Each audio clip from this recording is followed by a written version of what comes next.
There are many heresies in Vatican II. This video will focus on one that's very widespread and quite visible in the Vatican II sect.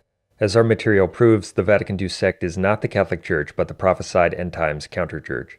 In number 8 of Vatican II's decree on ecumenism, we read, quote, "In certain special circumstances, such as the prescribed prayers for unity, and during ecumenical meetings, it is allowable, indeed even desirable, that Catholics should join in prayer with their separated brethren." End quote. This passage of Vatican II endorses so-called ecumenical meetings with heretics and schismatics, such as with Protestants and the Eastern Orthodox, and it approves joint prayer with them at such meetings. This is directly contrary to what the Catholic Church has always taught, as we will see. This teaching of Vatican II is evil and heretical. In his 1928 encyclical Mortalium Animos, Pope Pius XI condemned so-called interreligious meetings and stated that the opinion on which they are based is tantamount to apostasy. In that encyclical he also taught, quote, "So, venerable brethren, it is clear why this apostolic see has never allowed its subjects to take part in the meetings of non-Catholics." End quote. As we can see, the Catholic Church has never allowed Catholics to take part in the meetings or assemblies of non-Catholics. To actively assist or take part in non-Catholic worship is a mortal sin and a violation of the divine law. This divine law principle was also repeated in the 1917 Code of Canon Law. Canon 1258.1 states, "It is not licit for the faithful to actively assist in or take a part in the religious rites of non-Catholics in any manner whatsoever." End quote. It's important to understand why this activity is forbidden and what constitutes active participation in the religious rites of non-Catholics. A primary reason that many do not clearly see what the post-Vatican II crisis represents and what its false leaders are, that is, heretical antipopes, is that they lack a pure faith and a foundational understanding of the relevant Catholic principles. Before we proceed, it should be noted that this video is about active participation in non-Catholic worship or joining oneself to non-Catholic prayer or worship, which has always been forbidden. In this video, we are not addressing mixed marriages, which were discouraged but tolerated on occasion, or receiving a sacrament from a non-Catholic in danger of death, and similar things. Those kinds of communication did not constitute active participation in non-Catholic worship, which is never allowed. So don't be deceived by dishonest defenders of Vatican II who sometimes confuse people by bringing up the previous kinds of communication with non-Catholics, which were at times permitted in church history, as if they provided a precedent or a justification for the Vatican II sect's false teaching on active participation in non-Catholic worship, when they don't at all. To briefly cover the relevant principles on this matter, I want to quote from a pre-Vatican II dissertation by canonist Father Ignatius Sal. It was published in 1948 by the Catholic University of America Press and with an imprimatur. We don't agree with everything he says in the book, but he makes many good points and brings up relevant facts in articulating the Catholic Church's perennial teaching that it's forbidden to take part in any way in non-Catholic worship. In the following passages, he's primarily addressing communicatio in sacris, that is, communication in sacred things, with schismatics, such as with the Oriental dissidents or the Eastern Orthodox. But what he says applies to Protestants, Jews, Muslims, etc. Quote, "Active religious participation with schismatics is always intrinsically illicit. The reasons for this absolute prohibition of Canon 1258.1 have their origin in the natural and positive divine law. These reasons are 1. The Church is the only de jure existing true religious society in which it is licit to render to God the worship that is due him. 2. The giving of scandal through one's quasi-approval of a false sect must be avoided. And 3. The danger of perversion from the true faith must remain effectively neutralized. In consequence of the first reason, it is illicit to assist actively or to take part in all forms of worship exercised by non-Catholics. The acts of religious worship performed by schismatic sects are acts of superstitious worship and hence are illicit. This follows from the nature of superstition, which denotes either the worship of a false deity or the unlawful worship of the true deity. The ministers are unauthorized to perform sacred rites. All types of active religious communication with non-Catholics are gravely illicit. Just as one would be forbidden to profess openly his belief in a false sect, so also he is forbidden to place actions which have a religious signification and which are employed in the sacred religious functions of a false sect." End quote. As we can see, various reasons render active assistance in non-Catholic worship gravely illicit. Such active religious communication is contrary to the divine law and tantamount to a false profession of faith, for it joins one to superstitious or illicit worship. It gives the false impression that the non-Catholic is approved in conducting illicit or false worship, and it almost always involves the additional sin of scandal. With these points in mind, an attentive person should immediately recognize what this means for the Vatican II sect and its rampant false ecumenism. To illustrate how serious this is, according to Canon 2316 of the 1917 Code of Canon Law, to engage in just one such act of active participation with heretics, or to knowingly help the propagation of heresy, makes one formally suspect of heresy. And if that person ignored warnings, within 6 months he would be considered a heretic. But a person doesn't have to receive or ignore canonical warnings to become a notorious heretic on this or other points. If a person repeatedly engages in non-Catholic worship against Catholic teaching and endorses such activity by repeated actions and/or his public teaching, as the Vatican II sect's representatives do, that person is a notorious heretic, notorious in fact. The Catholic Church's law on this matter concerns public acts of non-Catholic worship, and that is what we are discussing in this video. Let's give a few specific examples of what constitutes active participation in non-Catholic worship. When non-Catholics conduct public prayer or worship, some of the following things constitute condemned active participation: joining in prayers with them, blessing them or giving joint blessings with them, responding to their prayers, singing with them or singing alternately with them, giving them items such as candles, etc. that they use for worship, or receiving similar objects from them, playing the organ or a musical instrument for their worship, participating in their scripture readings, carrying icons to their worship or place of worship, burning lamps during their worship or place of worship, and many similar things.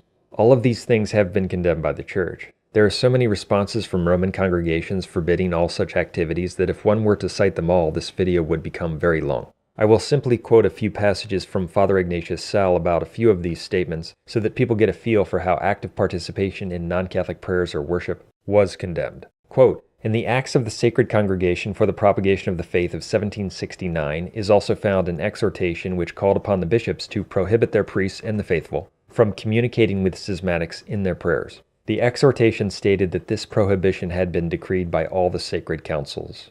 According to the Holy Office statement of August 7, 1704, it was forbidden for Catholics to be present at the masses and official public prayers of schismatics, even when the prayers contained nothing that was contrary to the faith or opposed to the Catholic rite. On December 5, 1668, the Holy Office instructed the Bishop of Trebinia to order the Catholics subject to him not to go to Mass or to other divine offices in the churches of schismatics, and to warn them that they were not bound by the precept of hearing Mass when there was no celebration of a Catholic Mass. According to a Holy Office response dated January 13, 1818, entering the churches of heretics became evil, quote, 1. If one entered with the intention of assisting at heretical rites, 2. If one's entry actually implied or even seemingly involved a communicatio in divinis with heretics, and hence offered an occasion of scandal." End quote. There were many other statements that prohibited any kind of activity that involved or signified a participation in non-Catholic worship. Various statements specifically from popes can also be cited, such as Pope Pius IX Neminem Vestrum, quote, "The regulations and decrees which the popes and the sacred congregations published or would publish, especially those which prohibit communicatio in divinis, communication in divine things, with schismatics." End quote. Also, concerning the, quote, "Old Catholics who were heretics and schismatics who rejected Vatican I's dogmatic definition of papal infallibility, Pope Pius IX stated, "They, the faithful, should totally shun their religious celebrations, their buildings." Pope Pius VI, in his encyclical Caritas in 1791, speaking of priests who had separated from the Church by accepting the heretical civil constitution of the clergy in France, stated, "Above all, avoid and condemn the sacrilegious intruders. Do not hold communion with them, especially in divine worship." End quote. In his 1880 encyclical Arcanum, Pope Leo XIII also warned about the forbidden association and communication in religious matters with non-Catholics.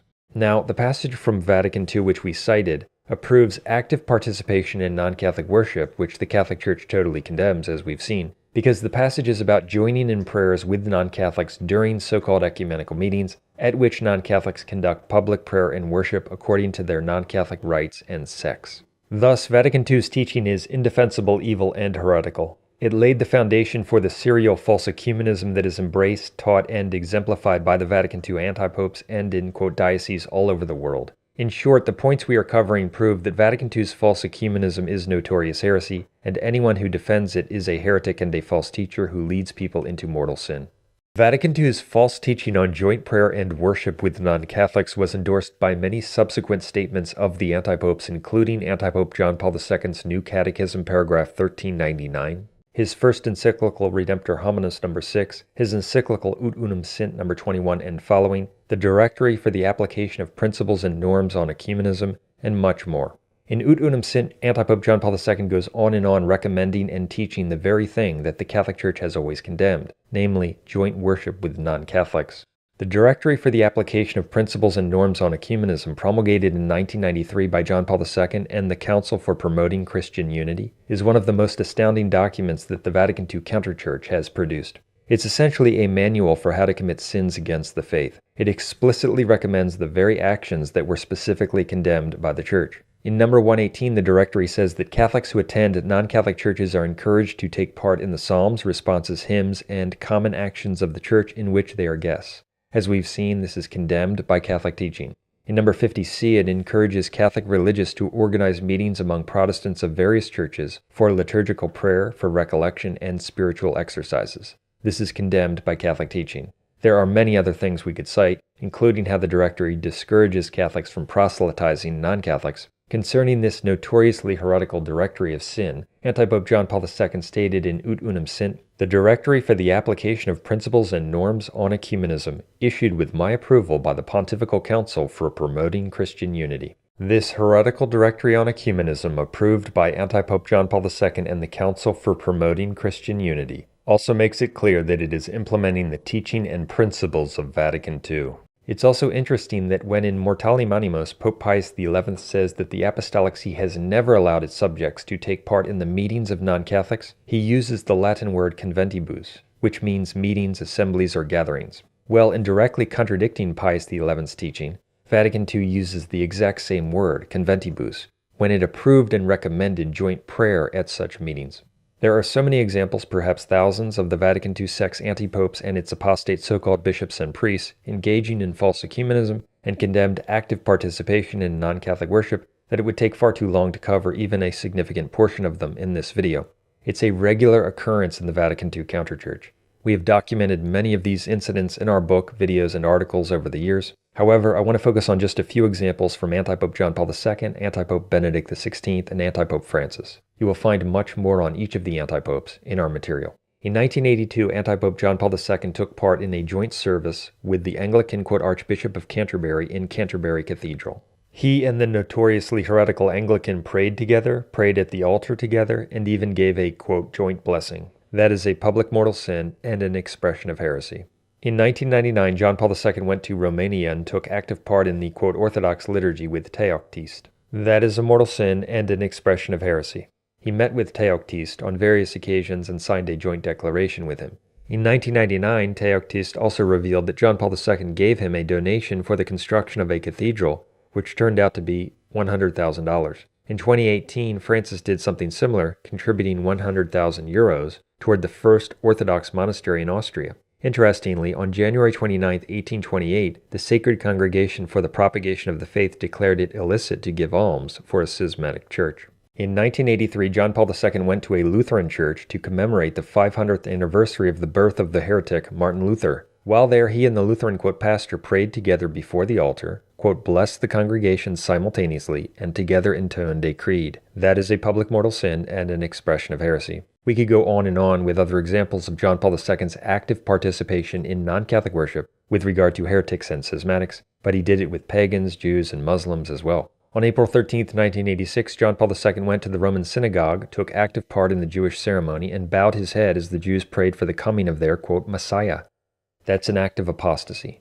Interestingly, St. Thomas Aquinas said that if anyone were to worship at the tomb of Muhammad, he would be deemed an apostate. That's because to participate in non-Catholic forms of worship is tantamount to a profession of faith in those false religions, as we've covered. John Paul II and various Vatican II antipopes regularly committed acts of apostasy of this kind. Remember, heresy and apostasy can be manifested by deed as well as by word.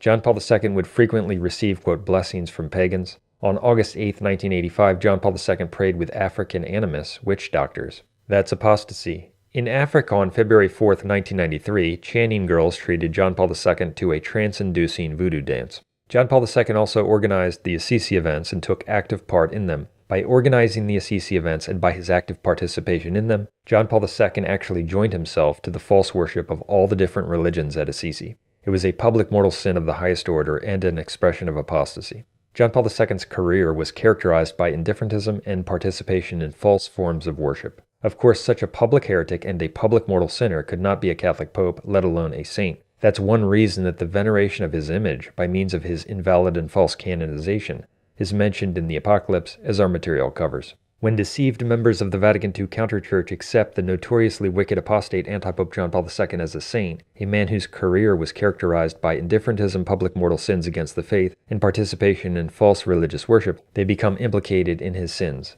Online commentators and others who consider John Paul II to be a saint are clueless, deceived, and on the road to hell. Pope St. John Paul II. Pope St. John Paul the Great. St. John Paul. St. John Paul.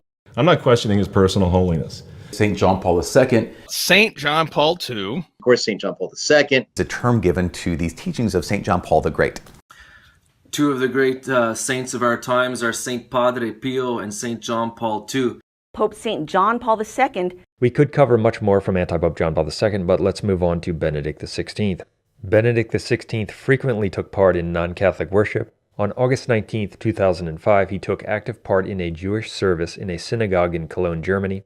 He joined the Jews in the Kaddish prayer and made many gestures which displayed his active participation. That is apostasy.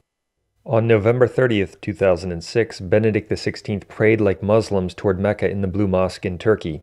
He even crossed his arms in the Muslim prayer gesture called the gesture of tranquility. That is apostasy. On September 23, 2011, Benedict XVI visited a Lutheran church in Erfurt, Germany. While there, he praised Martin Luther and took active part in a Lutheran service. He jointly, quote, blessed the people with the Lutheran, quote, pastor, and even prayed with a female Lutheran, quote, bishop. He bowed at the Lutheran altar. That is a public mortal sin and an expression of notorious heresy. On September 17, 2010, Benedict XVI took part in an Anglican service in Westminster Abbey with the pro-homosexual Anglican, quote, Archbishop Rowan Williams. They processed into the Protestant church together. They prayed together, and they gave a joint, quote, blessing.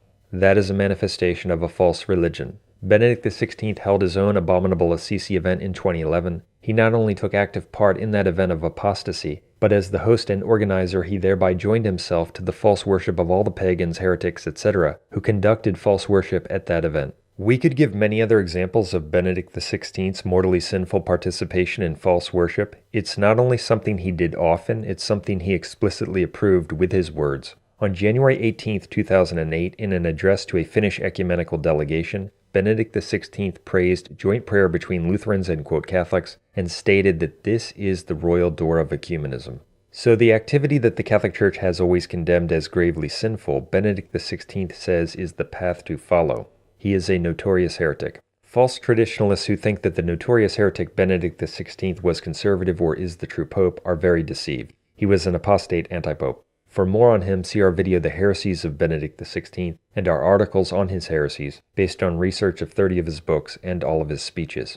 The apostate anti-Pope Francis frequently participates in false non-Catholic worship. On November 29, 2014, Francis prayed alongside the Mufti in Istanbul's Blue Mosque. That is apostasy. On January 17, 2016, he went to the synagogue in Rome, took active part in the Jewish service, uttered various heretical things, and said, "Let us pray together to the Lord." That is apostasy. We could give many other examples of anti-Pope Francis participating in the false worship of pagans, Jews, Protestants, and the schismatic, quote, Orthodox. In addition to his actions, Francis praises joint prayer with non-Catholics, and he has explicitly mentioned in an approving way interreligious prayer. His position on this matter, which contradicts what the Catholic Church teaches, is proven to be heretical by his words and by his deeds. The fact that the Vatican II antipopes repeatedly engage in this behavior and teach that it is good proves without any doubt that they are notorious heretics. This sinful activity is also engaged in by many apostate, quote, bishops of the Vatican II sect. Simply put, false ecumenism is a giant heresy that is tantamount to denying the dogma that the Catholic Church is the one true Church of Jesus Christ, which is necessary for salvation, and that non-Catholic religions are false and sinful and lead to damnation. This heresy that it's good to participate in non-Catholic worship was taught directly in Vatican II, as we've proven in this video. It should also be noted that the divinely revealed truth that is denied by Vatican II's teaching on joint prayer and worship with non-Catholics is found in 2 John 1:10-11, which states, quote, "If anyone comes to you and does not bring this doctrine, do not receive him into the house or give him any greeting, for whoever greets him takes part in his wicked works," end quote. This passage was cited by the Church in the context of condemning any participation in non-Catholic meetings or assemblies. Hence, Vatican II's evil teaching is, properly speaking, heretical. It denies the divinely revealed truth of 2 John 1:10-11. It teaches, contrary to Scripture, that it's good and desirable to take part in the wicked works and illicit or false worship of heretics and schismatics. Since the false ecumenism of the Vatican II sect comes from Vatican II, as we've shown, anyone who obstinately defends Vatican II is a spiritual fornicator and a heretic. All of the non-Sedevacantist groups under the Vatican II antipopes, such as the Fraternity of St. Peter, are composed of phonies. If they actually possessed and stood for the Catholic faith, they would reject this mortally sinful heresy and the heretical antipopes who promote it. They have no love for God. In the face of these facts, some faithless people who claim to be Catholic will say, if I accepted this, I'd have to reject Catholicism. No, you are wrong, and you don't have any faith. The Catholic Church is the one true church, and this entire situation in Rome was prophesied. The men who ushered in this apostasy were heretical antipopes according to Catholic teaching. They never validly assumed the papal office, as our material proves, because a heretic is barred by divine law from becoming pope. What these facts prove is that the Vatican II sect is not the Catholic Church, and that its leaders have been antipopes. The Vatican II sect is indeed the prophesied whore of Babylon. It fulfills prophecy about the whore of Babylon and the beast in many specific ways. See our video Apocalypse Now in the Vatican. The false ecumenism that we've exposed in this video is one reason that the whore of Babylon is called the mother of the fornications. False ecumenism is the means by which people are implicated in sins against the faith as part of the end times deception. Even if you don't engage in false ecumenism directly, if you accept the Vatican II antipopes and their false canonizations, you are implicated in it. The true Catholic Church still exists in a faithful remnant, and to be a true Catholic and save your soul, you need to be a traditional Catholic who rejects the apostate Vatican II sect and the false Second Vatican Council.